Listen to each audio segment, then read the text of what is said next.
My name is Veronica Lie. I work for Xynteo as EVP for strategy, and I'll be your guide for the next 2 days. Together with our partners, Yara, Statkraft, Mastercard, DNVGL, Shell, Fortum, Statoil, Aker BP, Innovation Norway, the Norwegian Refugee Council, the Munch Museum, and the City of Oslo, we're delighted to welcome you here today. So, who's in the room? According to last count, over 400 leaders from over 30 countries and nearly 300 organizations, hailing from global business, the startup community, the world of policy, civil society, and academia.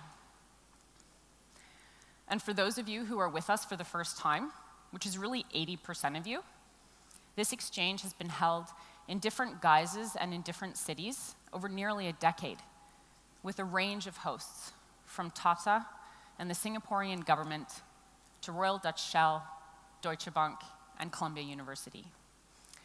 Typically, we've numbered around 100 people.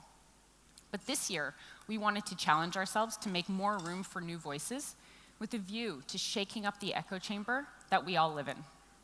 Now, I don't think for a minute that we're there yet, but at least it's a start.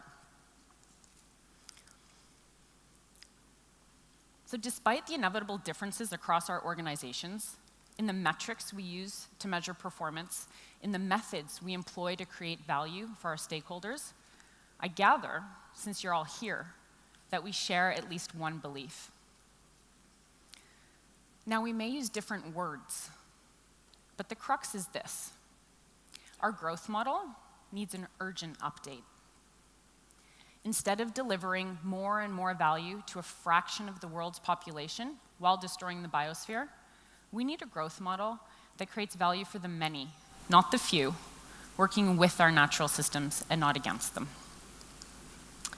So, what's with all the shipping containers, you may ask? Well, in addition to looking pretty cool, I think anyway, they will also serve a very practical purpose later on in our program. But perhaps even more importantly, they lay some really elegant foundations for our work together over these next 2 days.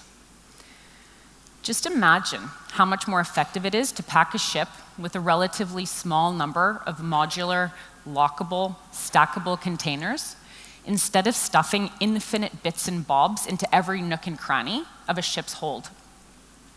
You would think that Malcolm McLean, the man responsible for this seismic disruption, would be as renowned as Henry Ford.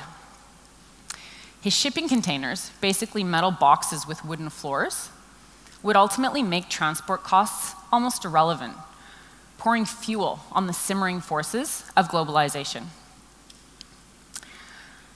Over the next 2 days, we will meet in 3 different settings: the square, the marketplace, and the studio. Right now, we're in the square. When you were registered, you were given a little booklet with high-level timings attached to a lanyard. That's what this is.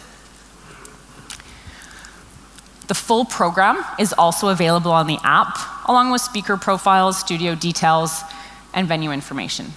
Please, please, please download it. It's super useful, and you're going to need it for the studios. So now that all the practicalities are out of the way, it's my great pleasure to open our first session. I referred earlier to our common desire to establish a saner growth model. And I don't mean to denigrate the prevailing growth model. It has, after all, pulled 5 billion people out of poverty over the past 5 decades. At the same time, there are really clear indications that it's running out of steam. And yet, we don't have to succumb to deepening inequality, to social disintegration, and to environmental apocalypse. Because actually, we live in an age of abundance, with more brain power, more technological power, and more capital than ever before. We have the talent, we have the capital, and we have the ideas to create a growth model that actually works. We've just been investing these resources rather unwisely. And that's sort of the hypothesis underpinning this first session.